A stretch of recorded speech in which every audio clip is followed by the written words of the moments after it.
Selamat siang, shalom buat kita semua.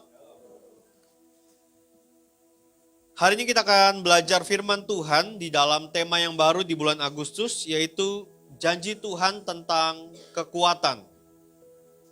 Kita akan belajar firman Tuhan di dalam Yesaya pasal yang ke-40, ayat yang ke-29 sampai dengan yang ke-31. Siang ini kita akan belajar bagaimana caranya kita menerima kekuatan dari Tuhan. Pada ibadah yang pertama kita belajar apakah itu janji Tuhan tentang kekuatan. Dan pada ibadah yang kedua kita akan belajar bagaimana kita menerima kekuatan dari Tuhan. Yesaya pasal yang ke-40 ayat yang ke-29 sampai dengan yang ke-31. Saya ajak Bapak Ibu Saudara bisa membaca 3 ayat ini bersama-sama. 2, 3. Dia memberi kekuatan kepada yang lelah dan menambah semangat kepada yang tiada berdaya. Orang-orang muda menjadi lelah dan lesu, dan teruna-teruna jatuh tersandung. Tetapi orang-orang yang menanti-nantikan Tuhan mendapat kekuatan baru. Mereka seumpama raja wali yang naik terbang dengan kekuatan sayapnya. Mereka berlari dan tidak menjadi lesu. Mereka berjalan dan tidak menjadi lelah. Puji Tuhan Bapak Ibu Saudara, hari ini kita akan melihat bagaimana Yesaya mendapatkan nubuatan dari Tuhan yang perlu disampaikan kepada orang-orang Israel pada zaman itu. Dan ini menarik sekali Bapak Ibu Saudara. Kalau saudara perhatikan bahwa latar belakang daripada ayat yang baru saja kita baca ini adalah keselamatan bagi bangsa Israel yang sedang ada di dalam pembuangan. Ya, kita sama-sama tahu bahwa ketika Menara Babel dihancurkan oleh Tuhan, bangsa Israel tersebar ke seluruh penjuru bumi. Dan pada saat ini, pada saat ayat ini ditulis maksudnya, orang-orang Israel merindukan bagaimana mereka bisa kembali ke tanah perjanjian. Sama seperti orang-orang Israel yang tersebar ke seluruh dunia. Makanya ada lagunya ya, kita rindu tanah perjanjian. Kita adalah orang-orang Israel yang dicangkokkan saudara. Mungkin saja di antara kita semua ada yang punya keturunan atau mengalir darah dari orang Israel. Tidak menutup kemungkinan. Ya, kenapa? Karena bangsa Israel tersebar ke seluruh dunia. Itu harus terjadi. Dan salah satu tanda menjelang kedatangan Tuhan yang kedua kali adalah bangsa Israel dikumpulkan ke Yerusalem. Ya, satu persatu bangsa Israel akan pulang ke Yerusalem. Nah, saudara, orang-orang di Israel yang sedang ada dalam pembuangan ini mereka sangat merindukan adanya Mesias. Mereka merindukan adanya kembali ke tanah perjanjian. Kenapa saudara? Karena mereka sadar betul di dalam pembuangan mereka begitu menderita. Di dalam tersebarnya bangsa ke seluruh dunia, mereka sangat merindukan tanah perjanjian. Tanah yang Tuhan katakan adalah tanah yang subur, tanah yang kaya susu dan madunya. Tetapi mereka tidak mendapati itu di dalam pembuangan. Dan mereka sangat merindukan untuk bisa kembali ke tanah perjanjian itu. Kalau saudara membaca ayat-ayat sebelumnya, bangsa Israel ini sedang mengenang sebuah kisah, sebuah kenangan, ya, di mana mereka juga pada zaman dahulu kala melakukan yang namanya pertempuran peperangan. Bangsa Israel mengalami kemenangan, tapi juga mengalami kekalahan. Kalau saudara perhatikan bahwa ketika orang-orang Israel mengandalkan dewa-dewa sembahan mereka yang mereka bangun sendiri, mereka mengandalkan nabi-nabi Baal, nabi-nabi palsu, mereka mengalami kekalahan yang begitu hebat. Bahkan sampai berhari-hari mereka terpuruk. Tetapi ketika mereka mengandalkan Tuhan, mereka menyembah Tuhan, bahkan mereka hanya menonton saja, Tuhan yang berperang ganti mereka. Dan mereka mengalami kemenangan yang luar biasa. Dan sampai mereka menjarah negara tujuan yang mereka jajah, dan mereka bisa merampasnya berhari-hari, saking banyaknya harta. Mereka sedang mengenang memori itu, saudara. Bahwa ketika mereka bersama dengan Tuhan, mereka mengalami kemenangan. Tetapi ketika mereka sedang terbuang, mereka jauh daripada bangsa Israel. Mereka mengalami keadaan yang tidak mereka inginkan. Saudara-saudara, sebagai manusia biasa, kita bisa menjadi lemah. Kenapa? Karena kita ini terbatas. Dikatakan bahwa orang-orang muda yang harusnya energik, yang harusnya semangat, tapi Alkitab berkata mereka menjadi lemah dan lesu. Inilah sebuah fakta bahwa manusia itu begitu terbatas. Tidak ada manusia yang bisa selama-lamanya kuat. Kenapa saudara? Karena kita diperhadapkan dengan masalah dan tantangan hidup setiap harinya. Dan saya mau katakan, ketika kita menghadapi masalah itu, adalah yang namanya ketakutan. Adalah yang namanya kekhawatiran. Sehingga kemudian iman kita menjadi ciut. Dan kita mengalami kelemahan. So, Bapak Ibu Saudara, kalau hari ini engkau sedang merasakan kelemahan itu bukanlah sebuah aib, bukan juga sebuah hal yang memalukan. Itu adalah sebuah tanda yang sangat baik, yang menunjukkan bahwa kita adalah manusia biasa yang lemah. Gak usah malu, gak usah heran. Karena sebagai manusia biasa kita bisa mengalami itu. Dan kita juga bukan Superman, yang selalu bisa kuat, yang selalu bisa hebat dalam menghadapi segala sesuatu. Itu hanya ada di dalam cerita saja, saudara. Tapi faktanya sebagai manusia biasa, kita mengalami berbagai hal dan kita bisa menjadi lemah. Maka dari itu kita butuh kekuatan dari Tuhan. Ya. Kita nggak bisa menghindari kesusahan. Kita nggak bisa menghindari masalah. Kita nggak mau ketemu masalah aja, masalah datang. Apalagi kita cari masalah. Kita tidak bisa menghindari duka cita. Kita tidak bisa menghindari kesulitan. Kenapa saudara? Karena Mazmur pernah berkata umur manusia 70 tahun. Kalau dia kuat 80 tahun. Lebih daripada itu kebanggaannya, kehebatannya adalah kesukaran dan penderitaan. Jadi kalau saudara bilang, aduh capek Pak Pendeta, saya udah gak mau lagi. Ya gak ada jalan lain, mati. Tapi selama kita hidup, kita akan menghadapi semuanya itu. Saudara, tadi pagi saya membagikan sebuah ayat di dalam 1 Petrus pasal 5. Ya, ini sekilas saja ya, 1 Petrus pasal 5. Ayat yang ke-10.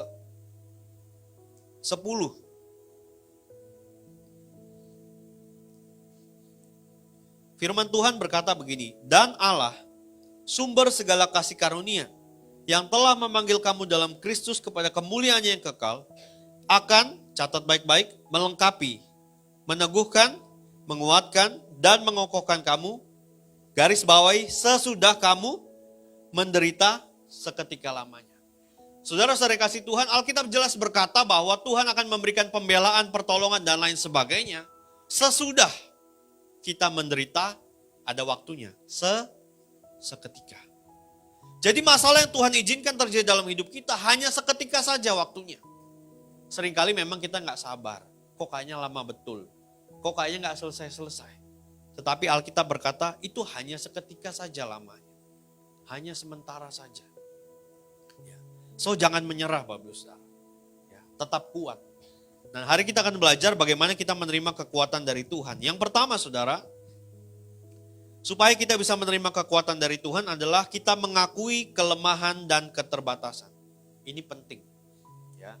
Selama kita tidak mengakui kelemahan kita, selama kita tidak mengakui ketidakberdayaan kita, maka kita seperti orang yang sombong. Kita merasa kita mampu melakukan segala sesuatu.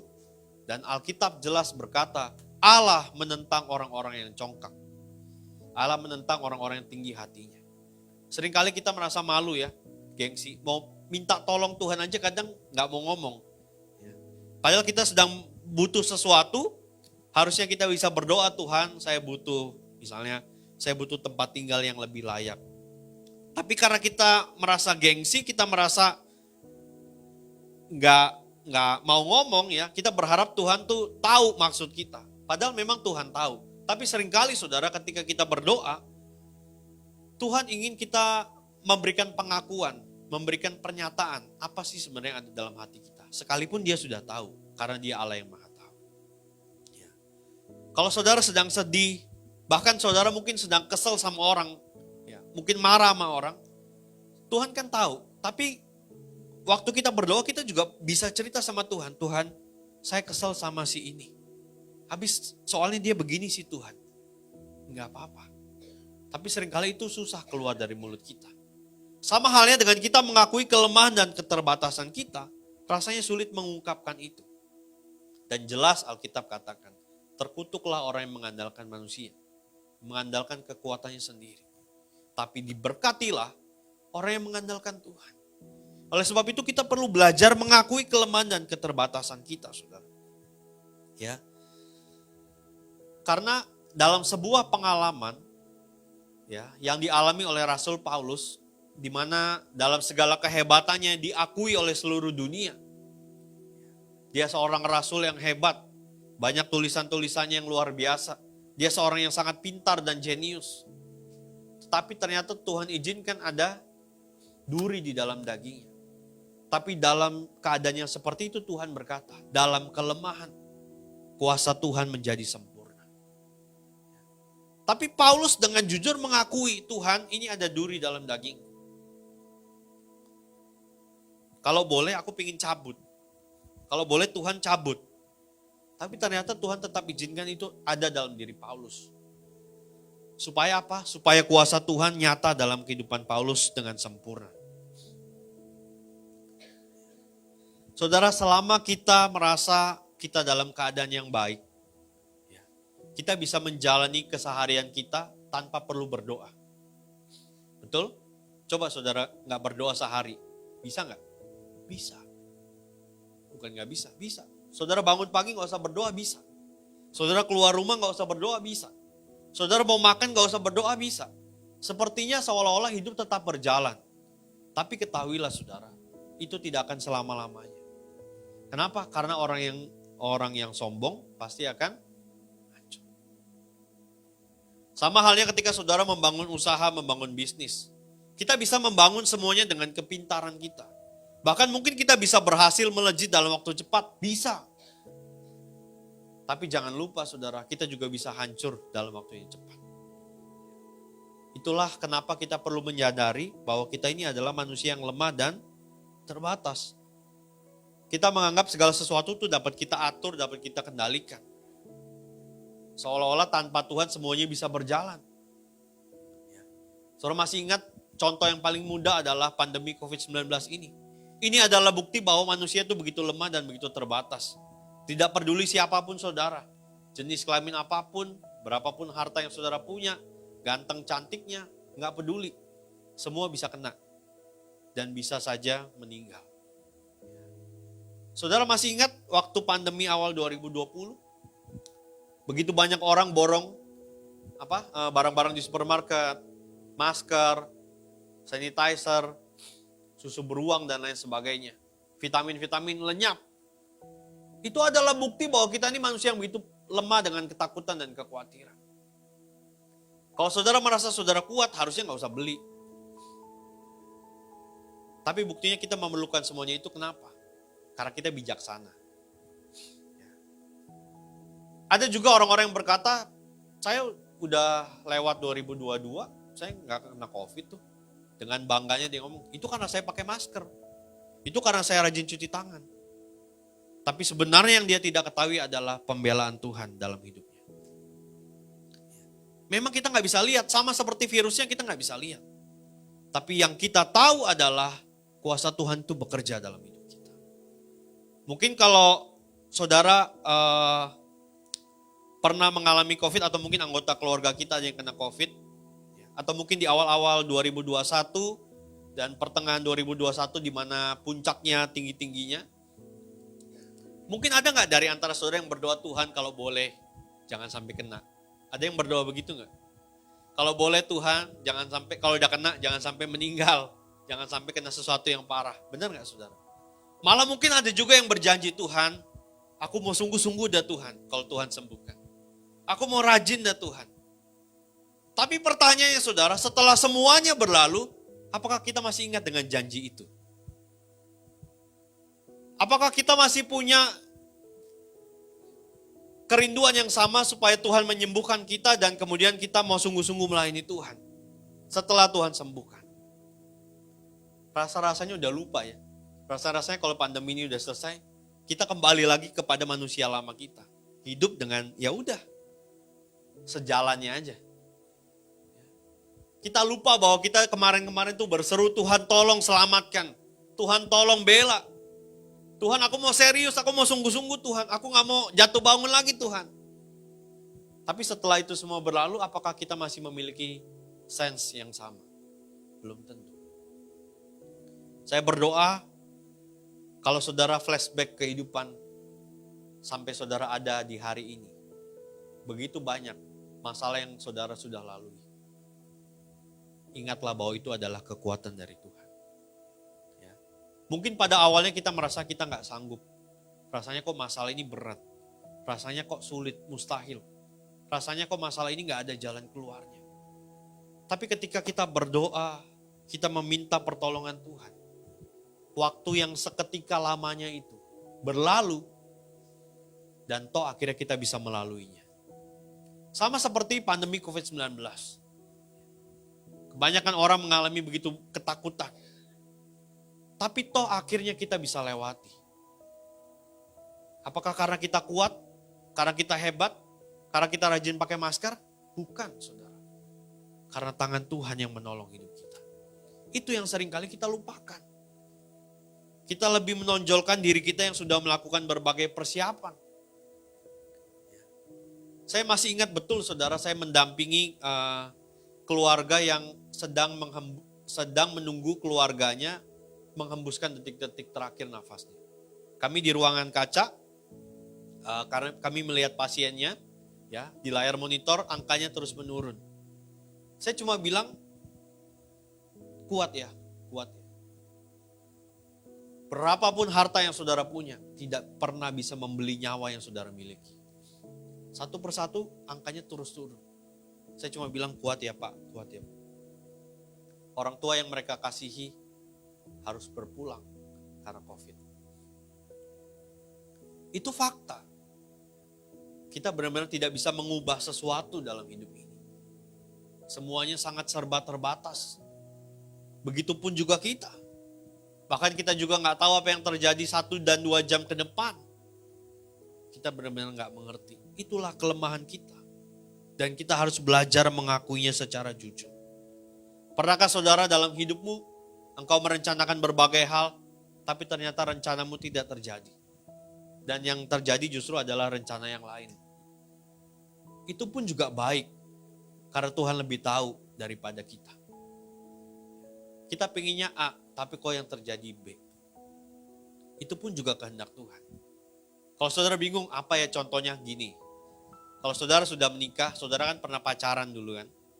Saudara pernah punya pacar terus putus. Itu baik. Kenapa? Karena Tuhan tidak mau saudara dengan orang yang salah.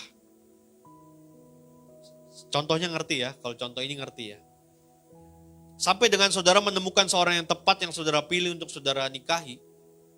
Itu juga baik dari Tuhan.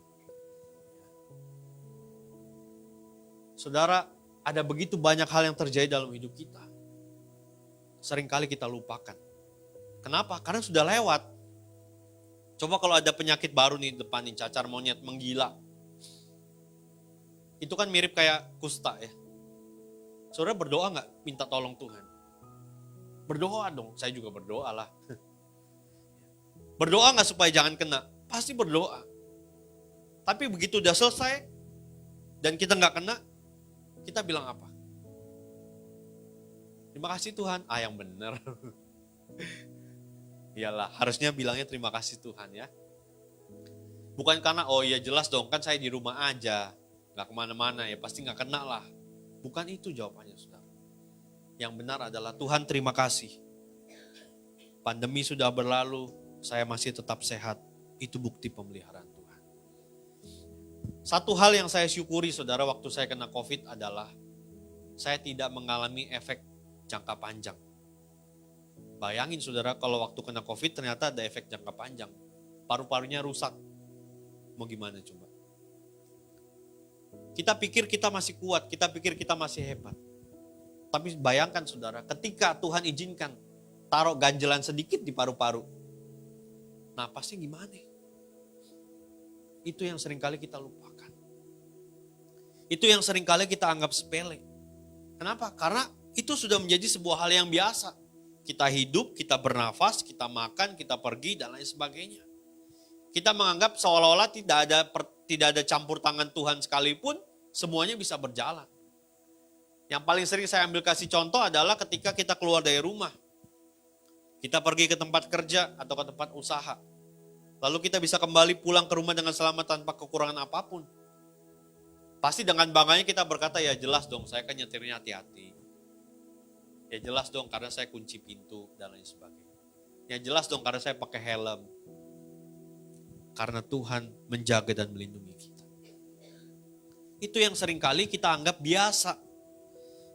Padahal kalau saudara lihat di berita, ada begitu banyak kecelakaan lalu lintas itu terjadi setiap hari. Dan itu tidak menimpa saudara dan saya. Itulah yang harusnya membuat kita tuh bersyukur. Pak, saya kan selalu hati-hati. Saudara, kita hati-hati, orang lain gak hati-hati, bisa juga celaka. Saya masih ingat ada beberapa kejadian di lampu merah. Semua berhenti, tapi ada truk remnya blong, habis semuanya saudara. Bukan berarti mereka gak disertai Tuhan, bukan. Tapi kalau itu tidak menimpa kita, itu harusnya kita bersyukur saudara. Saudara di jalan, di mobil lagi tenang-tenang. Udah gak ada kan yang namanya kapak merah sekarang. Kalau yang hidup di zaman saya dulu, pasti tahu nih kapak merah itu apa ya. Ada yang ketawa dong. Gak kelihatan semua pakai masker. Saya masih ingat betul saudara masih SD. Datang tuh kapak merah. Gedor-gedor pintu. Bayangin. Traumanya, ketakutannya. Tapi saya cuma berdoa. Tuhan saya takut. Udah ngomong gitu doang. Dan dia tidak melakukan sesuatu apapun. Saudara, ada banyak hal yang terjadi. Yang sebenarnya itu bisa mencelakakan kita. Tapi semua itu luput karena Tuhan membela kita. Ya, makanya belajar bersyukur dan mengakui kelemahan kekurangan kita sebagai manusia biasa. Bukan hanya COVID-19 saja saudara. Apapun masalah yang saudara pernah alami dalam hidupmu. Yang awalnya kita anggap sulit, mustahil. Tapi toh juga bisa lewat. Amin saudara. Saya percaya nih. Karena saya pernah tanya sama papa mertua saya. Ya. Gimana rahasianya anak-anaknya bisa sekolah sampai sarjana? Saudara tahu gak jawabannya? Dulu awalnya juga bingung. Gimana caranya sekolahin anak-anak? Tapi toh ternyata kalau kita berserah kepada Tuhan, seiring berjalannya waktu, Tuhan punya banyak cara untuk menolong hidup kita. Toh selesai, toh semua anak-anaknya sudah jadi sarjana. Dan saya mulai melakukan itu saudara ketika saya melihat ke belakang. Saya melihat hidup saya. Yang dulunya cuma ada di jalan. Kok bisa ya sekarang hari ini keren begini? Satu demi satu cara tuh Tuhan buat. Satu demi satu pintu Tuhan bukakan. Nah persoalannya adalah Tuhan mau gak membuka pintu itu buat kita? Ada sebuah pujian berkata, bila kau yang membuka pintu tidak ada yang bisa menutup. Begitu juga sebaliknya. Kalau Tuhan sudah tutup, gak ada yang bisa buka. Saudara, saya gak pernah ngimpi bisa kuliah. Sejujur-jujurnya gak pernah. Kenapa? Karena kami dari keluarga yang sangat tidak mampu. Bukan gak mampu ya, sangat tidak mampu. STM. Saudara, bisa lulus SMA aja, saya kasih tahu saudara. 90% beasiswa. Bukan karena bayar. Kenapa? Karena puji Tuhan saya cukup pintar. Ya, jadi banyak yang kasih beasiswa. Banyak yang bayarin saya sekolah. Saya bisa sekolah lulus SMA aja, saya udah seneng banget saudara. Tapi satu kali ada orang yang berkata begini sama calon istri saya waktu itu. Kamu jangan mau sama si Irwan, pendidikannya cuma SMA. Wah ini nih, api membara. Saya cuma berdoa begini, Tuhan memang saya hanya lulusan SMA. Saya bukan orang kaya. Tapi kalau Tuhan mau, saya pasti bisa kuliah. Saudara, akhirnya saya bisa kuliah. S1 selesai. Puji Tuhan S2 selesai. Sekarang lagi masuk S3. Dari mana? Ya dari Tuhan. Saya kasih tahu ya saudara, semoga yang ini nggak nonton rekamannya. Saya kuliah S3, diskonnya lebih dari 50%. Dapat beasiswa. Hebat gak Tuhan? Kalau mikir bayarannya, 100 juta lebih saudara. Tapi saya dapat beasiswa lebih dari 50% dan boleh dicicil sampai lunas. Bukan sampai selesai ya, maksudnya bukan di term, per bulan sekian, enggak, sampai lunas. Kalau bukan anugerah Tuhan nggak bisa saudara. Coba saudara datang kucuk-kucuk, saya mau dong kayak Pak Irwan mau kuliah, tapi dicicil sampai lunas. Belum tentu saudara dapat. Itulah pertolongan Tuhan dalam hidup kita. Makanya jangan menganggap segala sesuatu itu sepele karena kita sudah biasa melakukannya. Yang hari ini keluar rumah nggak berdoa, bertobatlah. Pada ketawa. Saudara, anak saya umur 3 tahun, sebelum berangkat sekolah, dia pasti berdoa. Waktu turun dari mobil mau masuk ke sekolahan, dia yang sering ingetin bapaknya, "Papa belum berdoa." Kan saya pikir udah dong pas berangkat udah berdoa, ya udah. Tapi enggak, sebelum masuk sekolah dia minta berdoa juga. Kenapa? Dia belajar mengandalkan Tuhan di dalam hidupnya. Dan saya bersyukur akan hal itu, saudara. Tidak mudah. Kenapa? Karena selalu ingat, oh iya Tuhan, oh iya Tuhan, oh iya Tuhan. Kita nggak mampu tanpa Tuhan, saudara. Makanya saya percaya ayat yang berkata, diberkatilah orang yang mengandalkan Tuhan. Yang menaruh harapannya pada Tuhan. Ya, saudara, kita bisa menerima kekuatan dari Tuhan ketika kita dengan jujur mengakui kelemahan dan keterbatasan kita sebagai manusia. Itu yang pertama. Yang kedua saudara, di Yesaya 40 tadi ayat yang ke-31 dikatakan, orang-orang yang menanti-nantikan Tuhan mendapat kekuatan baru. Jadi bagaimana kita bisa menerima kekuatan dari Tuhan? Yang kedua adalah menantikan Tuhan dalam hadiratnya. Saudara, kata menantikan di sini, dalam terjemahan Ibrani-nya dikatakan bahwa seorang petani yang sedang menunggu hasil panennya. Itu kata menantikan. Ya. Jadi saudara jangan bayangkan di Indonesia yang gagal panen dan lain sebagainya, jangan ya. Enggak matching. Tapi petani di Israel karena tanahnya subur, berlimpah susu dan madunya, maka mereka begitu excited, begitu bersemangat ketika mereka sudah menabur dan menunggu hasil waktunya untuk panen. Ya. Kalau saudara bayangkan di Indonesia, tanahnya banyak yang gak subur, lahannya ada yang diserobot, ya janganlah, gak nyambung. Saudara, kita harus bayangkan ini terjadinya di Israel, ini kan kejadian di Israel. Jadi petani-petani yang sedang menunggu hasil panennya. Mereka menunggu waktu panen tiba. Nah itulah yang disebutkan di sini, menanti-nantikan Tuhan. Ya, saudara, ketika kita datang kepada Tuhan, kita akan menerima kekuatan yang baru. Karena hanya di dalam Tuhanlah ada kekuatan itu, saudara. Kalau saudara ingat, Yesus pernah mengajar ya di dalam Yohanes. Yesus pernah mengajarkan begini kepada murid-muridnya. Tentang pokok anggur. Ya, akulah pokok anggur dan kamu adalah ranting-rantingnya. Kamu tidak dapat berbuah dari dirimu sendiri. Di luar aku kamu tidak bisa berbuat apa-apa. Itu jelas. Artinya apa saudara? Ketika kita mulai mengandalkan kekuatan kita sendiri, kita mulai mengandalkan kepintaran kita sendiri, mungkin seolah-olah kelihatannya kita berhasil, tapi itu sementara, temporary saja. Tapi ketika kita mengandalkan Tuhan sesuai dengan janjinya, kita akan terus naik dan bukan turun.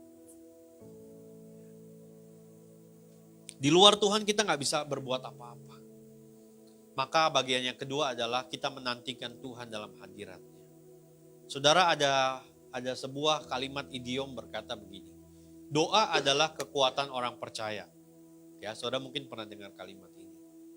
Tapi pertanyaannya, berapa banyak orang percaya yang berdoa? Pak, saya berdoa kok waktu mau makan. Saya belajar dari seorang anak kecil umur 8 tahun, saudara. Anak ini selalu berdoa setiap selesai makan. Ya. Jadi berdoa sebelum makan, selesai makan dia berdoa.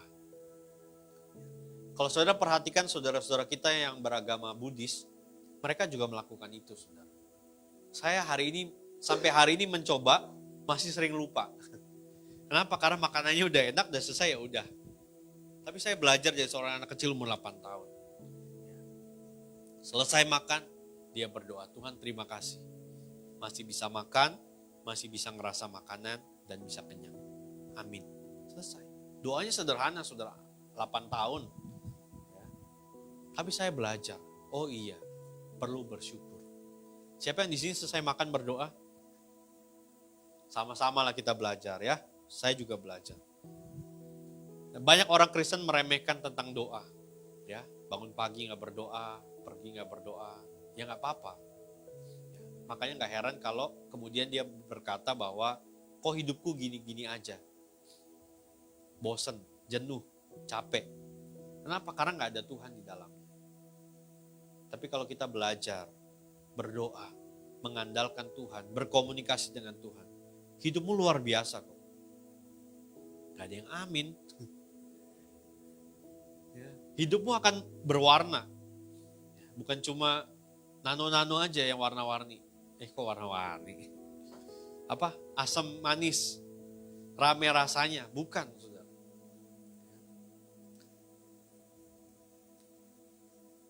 Banyak orang Kristen meremehkan tentang doa.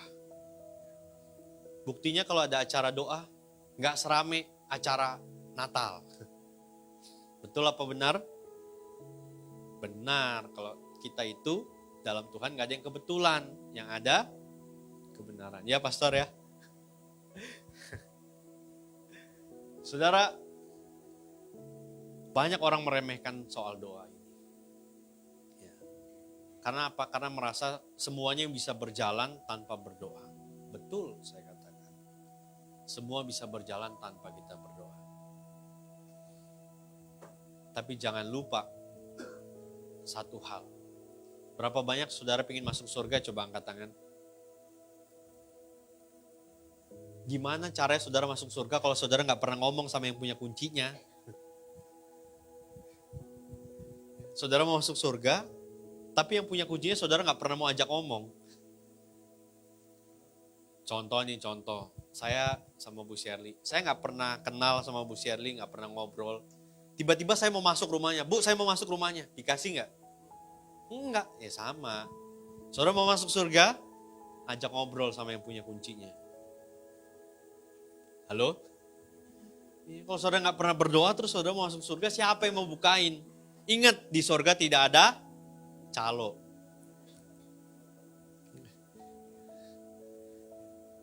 Berdoalah. Ambil waktu.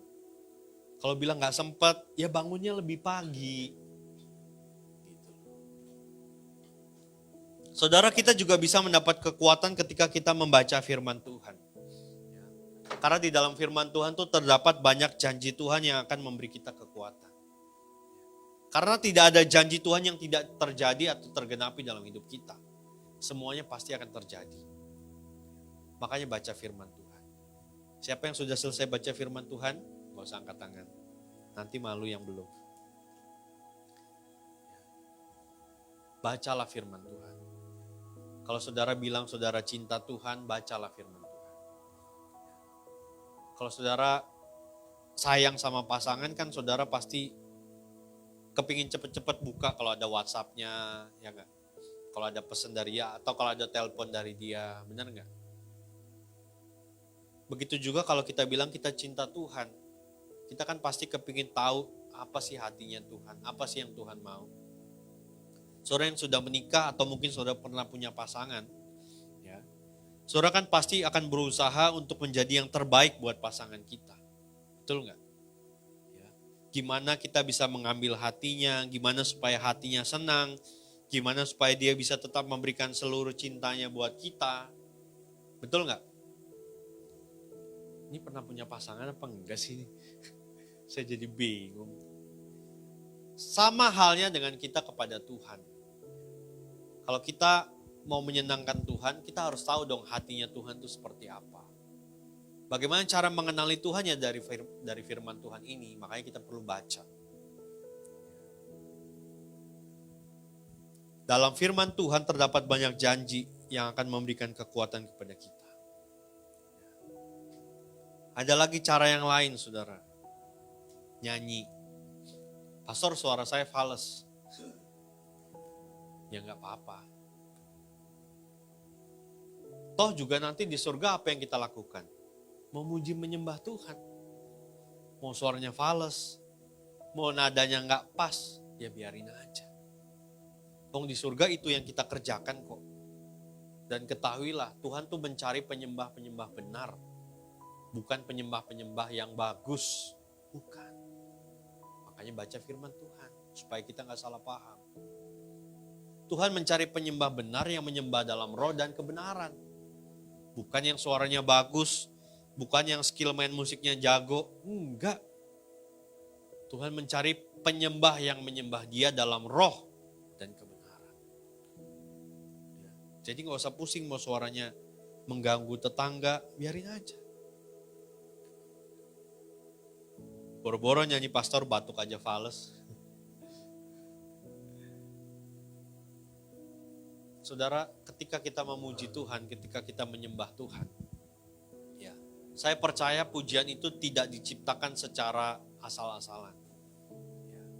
Saya kenal dengan pencipta lagu Sungguh Besar tadi. Masih muda, saudara. Lebih muda dari saya. Waktu dia merangkai kata-kata itu, saudara. Itu dia merangkai dengan sepenuh cintanya kepada Tuhan. Dia mengungkapkan seluruh cintanya. Namanya Pastor Raguel Lewi. Kalau nggak tahu, cari aja di Google kalau nggak percaya. Ya. Dia menuliskan itu dengan sepenuh cintanya kepada Tuhan. Makanya tercipta lagu yang indah ini. Sungguh besar. Waktu kita memuji Tuhan, saya percaya ada kelegaan. Ada kekuatan dari dalam hati kita. Sekali lagi saudara, gak peduli suaranya. Makanya saya bangga dengan salah satu tim saya ini, Pastor Robi. Dari gak bisa nyanyi, gak bisa main gitar, sekarang udah bagus. Saya suruh tampil ke depan, dia gak mau.